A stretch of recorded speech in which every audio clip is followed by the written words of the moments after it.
Well, it's a big day. The wood cook stove showed up in the pouring rain, and we were able to get it in the French doors out on the front porch, so we're going to go take a look at it right now.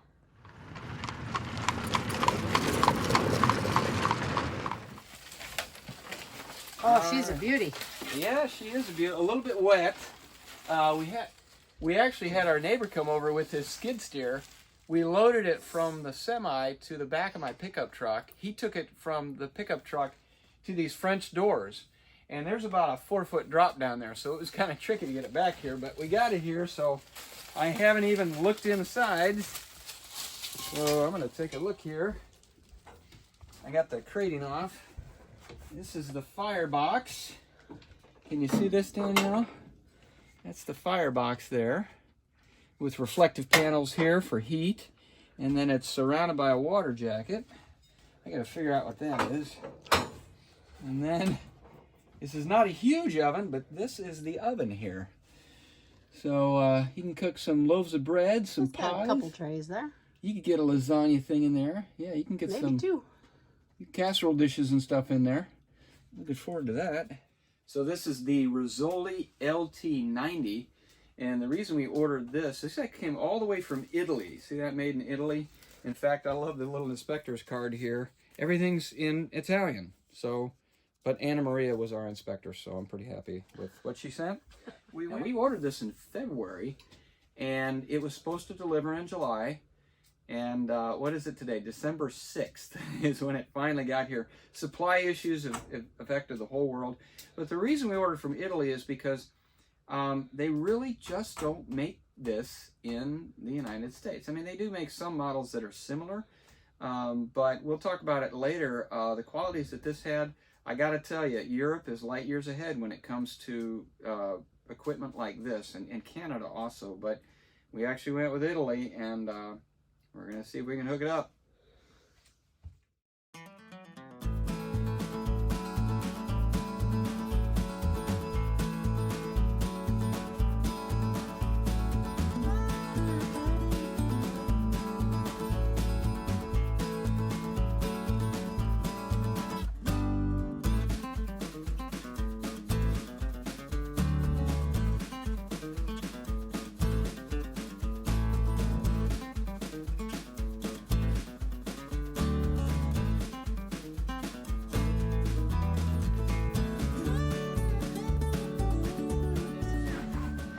While we did it, go ahead and pull that through.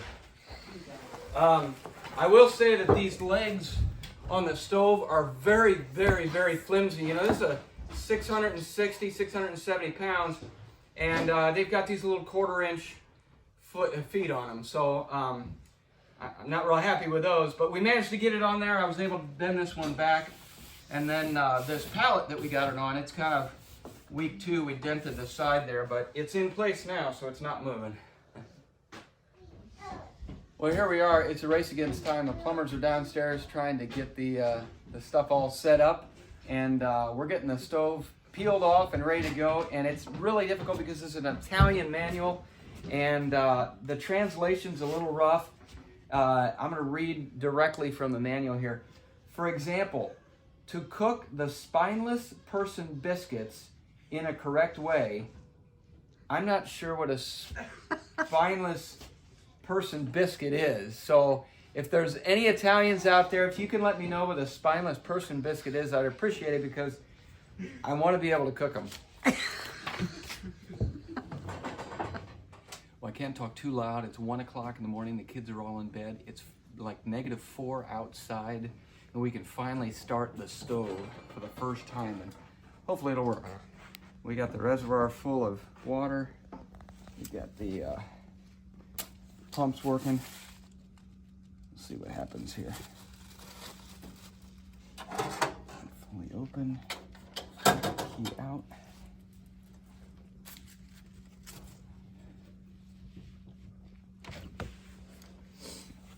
That's a beautiful thing.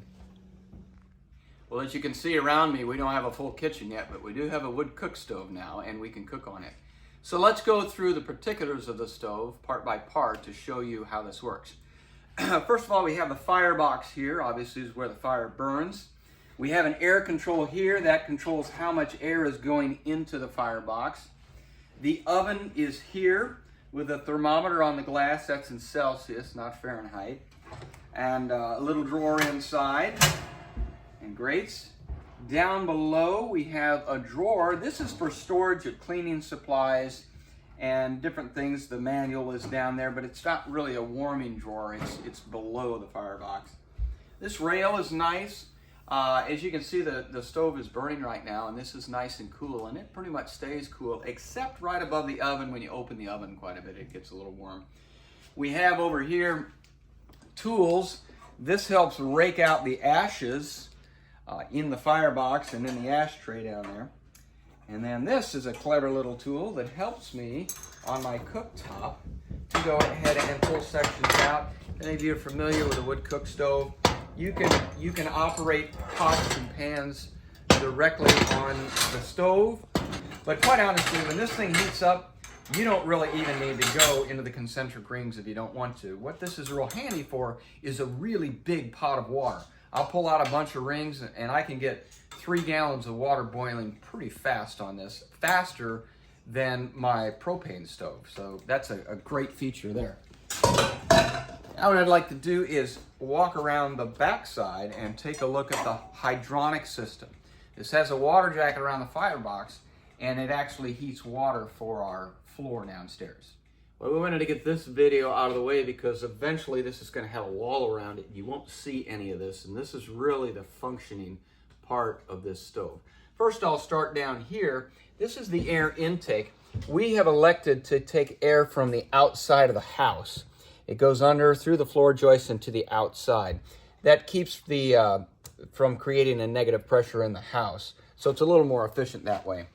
This is the chimney. Now, as you can see right here, I could run that chimney out the backside, do a 90-degree and go straight up. It gives me a little bit more cooktop space.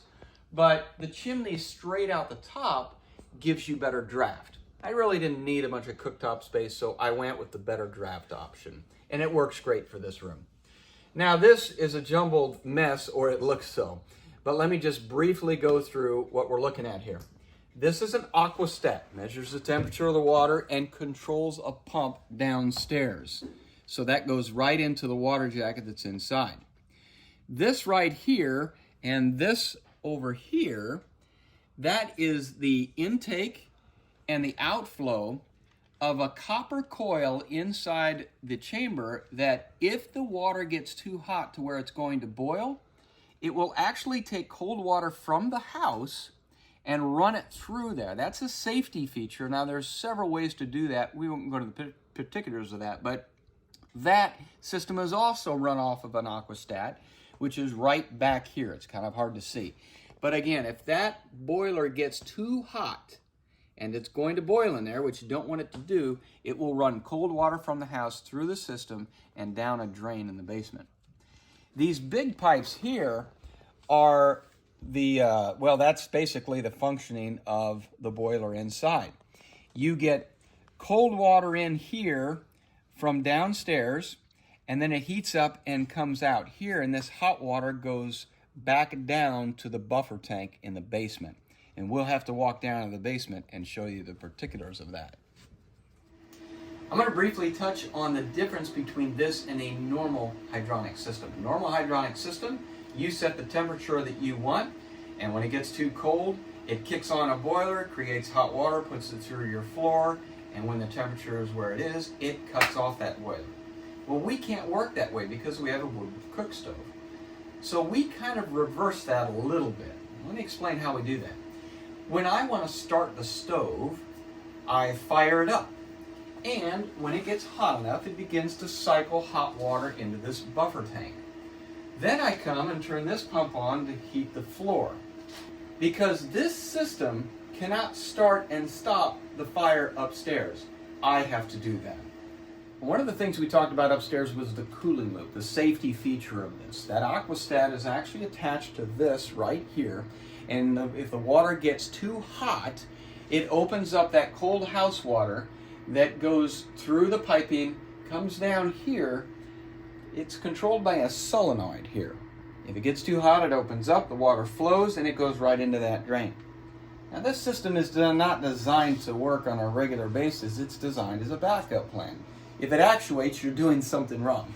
We tested it when we installed the stove, and it actually went off once before we got it full automated, but now I hope it never goes off again. But if it does, it's not going to cause any damage.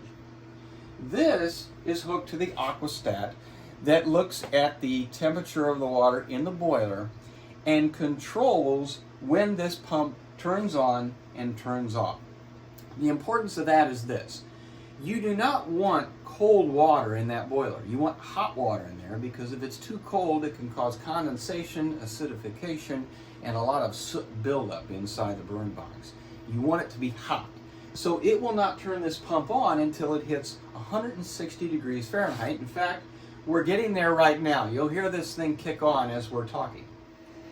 And this aquastat just hit 160 degrees, so now it has turned this pump on. So now that this pump is on, water is being pumped out of the buffer tank and taken up to the stove. And that's the cold water inlet that I showed on the bottom of the stove. It heats up there and it comes out of the top of the stove, and this is the hot water that's coming out of the stove and into the buffer tank.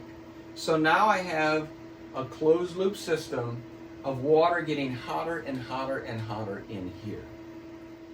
Now that I have 40 gallons of hot water in here that's continuously being heated by the boiler, I'm going to take it out of there with this pump. And if you follow me down, if you're interested in the particulars of the tubing and how that was installed, in the description below we have a video about this hydronic system. So we won't go into the particulars here. But this hot water comes in here, and there are 4 loops, 1, 2, 3, 4. It goes out hot, it comes back about 200 feet later into 1, 2, 3, 4 returns. So this is the cold manifold that comes out of here and goes right back into the buffer tank. So it loses its heat. It'll usually go in around 115 degrees here and come out about 20 degrees lower here, and you can monitor those temperatures as it goes in and out. It hasn't been started yet, so it's all cooled off right now. But when it starts running, you'll see that it loses its heat as it goes through that system. I want to point out 2 other safety features that we have in this system. Boilers can be extremely dangerous, so you want to be very careful, and I would recommend you get an experienced plumber to install this. One feature is this over here. Now we're using a hot water tank here, but we took off the pressure relief valve because those pressure relief valves are much higher pressure than this. This is 30 psi, which is a lot lower than most water tanks. And it diverts the water down there if this tank gets too hot and overpressurized. And this is an expansion tank. We take water in from the house to fill this system, but there's a check valve to not allow this water to get back into our domestic water supply. That's important too. But there's a step down, a pressure reducer that takes it from about 30 to 40 psi down to 12 psi. And this expansion tank will keep it at 12 psi in here. And that, again, is just a safety feature for a boiler system. Let's recap real quickly what I do on a normal basis. Am I running up and down the stairs trying to run this thing? Absolutely not. If I just start the wood cook stove to cook some eggs or heat up some hot cocoa in the morning, and it's running less than an hour, I don't even come down here and check it. I know this is cycling, it's increasing the hot water in the tank, and it's no big deal. If I really want to heat the floor, I'll let it run for 20 to 30 minutes upstairs to make sure this is nice and hot, and come down and turn this on. And then, when I let the stove burn out, I'll go ahead and come back down and turn it off. But I don't always need heat downstairs, because the concrete and the water down here holds the heat really, really well. Really, the upstairs fluctuates a lot more than the downstairs. So on a regular basis, I really don't even turn the floor heat on, so it's not running up and down the stairs. Well, if we run this system without running the floor heat, then what happens to all that hot water? Well, it's stored right here. But it can also be used through a heat exchanger to actually heat domestic water. And what a heat exchanger does is it allows hot liquid from this to heat cold water from this as a preheater for your normal hot water heater. and therefore you save propane or whatever else you're using to heat your domestic water. But again, this can store hot water. It can also exchange heat to another water system, which we're not doing right now, but next year I think we're going to upgrade and go ahead and do that and save on propane. This buffer tank is not an actual hydronic system buffer tank. Those can cost around $2,000. I actually got on Marketplace, and this was an unused, still in the box water heater for $150 that was sitting in somebody's warehouse. I just pulled all the guts out of it and we used it. Now, that saved us quite a bit of money, but I do want to caution you, don't get a used hot water heater. The possibility of sediment or a leak just is not worth the cost savings. So before we head back upstairs, I want to point out that this system can be configured in many different ways. In fact, in the description below, we have the manual to this particular wood cook stove, and it will show you different recommended examples of how to configure it. But if you work with a licensed plumber or hydronic specialist, they can help you do that. Now, if you're interested in the parts that we used, you can go to our Amazon storefront that's down below also, and it will show you the parts that we procured to do this system. For those of you considering buying this particular stove or have already ordered it, I want to point something out. They used to send these stoves with what's called a thermal discharge valve that runs this cooling system, the safety system I talked about before. But they no longer do that because it's very hard to get the part in Europe and it's near impossible to get it in the United States. So they sent it without, but they didn't tell us that. So we actually had to come up with a system to run this cooling loop on our own, and that's where the aquastat is here and the cold water from the house comes in. I just wanted to offer that word of caution when you go and you start looking for that valve and it's not in there. So we've been using it for about 2 weeks now. We've learned that it's a steep learning curve and a little bit of an art. We're getting better at it. First and foremost, any fire that you burn, you want to burn it hot. And the reason for that is because then you get clean smoke, you have a clean chimney, and you have less pollution. So in order to burn it hot, they've done a great thing here. First of all, they have the primary air intake down here, but they have a starting key. And what this does, when you pull this out, it bypasses the oven and sends the exhaust gases directly to the chimney so that when you're starting, you get a really good draft up the chimney, which will start quickly and get the temperature hot very fast. Once it starts burning, you can close the key. Now the exhaust gases go around the oven to heat it equally, but then they exit the chimney just like it would in a normal fire. Let's get into the oven itself. First of all, the thermometer on the door is in Celsius, so you better know Celsius if you're an American because you have to convert it to Fahrenheit, but that takes a couple days and you figure it out pretty quick. But if this fire is allowed to burn like this, it's going to get way, way too hot in the oven. If I'm not using the oven, I actually crack the door and let that air come out into the room because I'm not using it. But you got to be careful because now this bar that's normally cool will get super hot right here. So how do I use it on a normal basis? Well, first of all, it's got plenty of room for several casserole dishes, pie dishes. It's got a neat little sliding plate up here. I can't really touch it because it's hot, but that slides in and out. And it's got a clever little handle in the bottom. I'm going to show that real quick. That allows you to grip this pan if you don't have hot pans and pull it out this way. And you can actually take the whole pan out and take it to the table with this little handle. I like that. To keep this temperature consistent, that's the art of the stove. The best way to do that is get yourself a super hot fire first. Let it burn down to coals and try to control the temperature with the air intake down here. And then if it gets a little bit too cold, take some small pieces of wood and throw them in one at a time. Never throw a big log in there because that's going to mess up your temperature dramatically. But if you use small chunks of wood, you can pretty much stabilize that temperature right where you want it. and cook your stuff. So you probably have to check it on a 45-minute pie. You'd probably check it 2 or 3 times while it's cooking. I'm really impressed with the ability to clean this stove very quickly and easily. This little piece right here actually pops out, and you can rake the coals out of it. And anything that falls down into the ashtray down here, the ashtray can be pulled out and emptied. But one word of caution, especially if you're going to get this stove.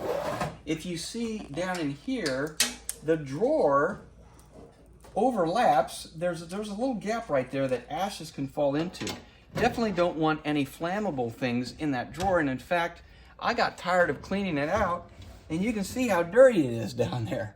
So I keep my cleaning supplies over here, but over here, I would have to clean that out every single day. So not a great design. They should have had some sort of lip there to protect the ashes from falling into that drawer. But one thing you want to keep in mind is don't put anything flammable down there, because it will catch fire if you knock a coal in there. The tiny burn box, some people say that is really small. Well, for a wood cook stove, it's normal, but we had a wood burning stove up north, and the Firebox was about 3 times that size. You could stuff it with wood and burn all night. But the great thing is you don't need to burn this thing all night. You just need to burn it for short periods of time, so the small box is actually a benefit. How much do we have to load it? The manufacturer says it burns about an hour of wood, and we found that's true for softwoods and the lighter woods. The more dense woods like white oak and hickory that we have around here, it'll burn around 2 hours before it totally goes out. But when we're using it, we start it up in the morning, we cook our breakfast, we let it burn out, and then maybe at night we'll start it up again. So generally twice a day we're loading this, 2 or 3 times a day we'll be loading the box. Even on the very, very cold day, I think we only loaded it 4 or 5 times during the day to get it hot enough to heat the house. So the Firebox is plenty big for what we use it for. Moving up to the cooktop, we got the impression that you would move the pot around to hot or cold areas. That might be the case with other cook stoves, but this entire top is pretty much hot. It's definitely hotter right over the rings and over the Firebox. I get that. But you would think if you moved over here, it would be a lot cooler. Not necessarily. This corner is about the coolest on the top, but it's not a whole lot different from over there because of the way the exhaust gases flow. Just something you got to get used to, and it's best to have a separate counter. When we build that wall around here, we'll have another counter that we can pull things off of to keep them from overheating or overboiling. For an added cost, we selected the soapstone sides, and it's not just for looks, although it does look very nice.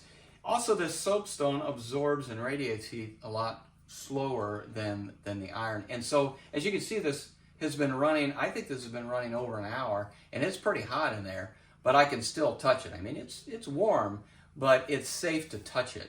And once we get the brick around here, it's going to absorb even more heat and radiate it for a little bit longer time, and that's why we really particularly like the soapstone sides. The big question is this cost effective? Well, that depends. If you already have a house that's built and you already have an HVAC system in it, well, maybe not as cost effective as it is for us, because this is a brand new build and this is our only heating system besides the passive solar. So when you look at how much does it cost to install an HVAC system, I think the national average is around $5,000 to $12,000. Well, then absolutely this is worth it, because once it's installed, it will run for years and years and years on wood, and we have 50 acres of woodland here. We have free wood. We're not paying for electricity. We're just using this. So yes, it's absolutely cost effective if it's your primary heat source and your primary cooking, which it is for us.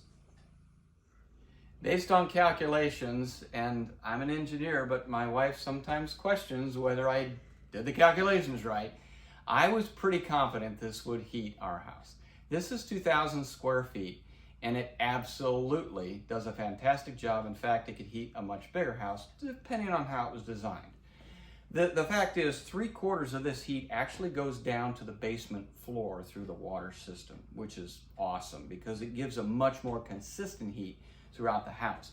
So to give you an example, around Christmas, we had this Arctic front come down here in the United States, and our temperature dipped as low as -7 degrees Fahrenheit. And that's not wind chill, that's actually temperature. So -7 was the low, and during the days, for about 3 days, it was single digits Fahrenheit during the day. We did not run this continuously. We did not run it at night, and in fact, during the day even, we turned it off on Christmas Day. It was 9 degrees outside, and it was 77 degrees in here. So it got a little bit hot, and we had to open a window. This is a workhorse, and again, it distributes that heat so well that we have no problem heating this home on even the very coldest days here. Well, Danielle's bright idea of having the stove running while we did this video was nice, but it ran a little long with all the clips we took, and now the house is 73 degrees, and the water going into the floor is 170 degrees. So if the kids got up to go to the bathroom in the middle of the night, it might be hot foot to the toilet. So we need to wrap this up and let this thing burn out. I'll tell you what, we were a little bit nervous about spending this much money on this, but we now have absolutely no regrets. It surpasses every expectation that we had, and we absolutely love it. Well, if you haven't subscribed yet, please do so. And if you have, leave a comment. We love the comments, and it helps others as they watch this because you ask questions, we answer them, and everybody learns. We'll see you next week.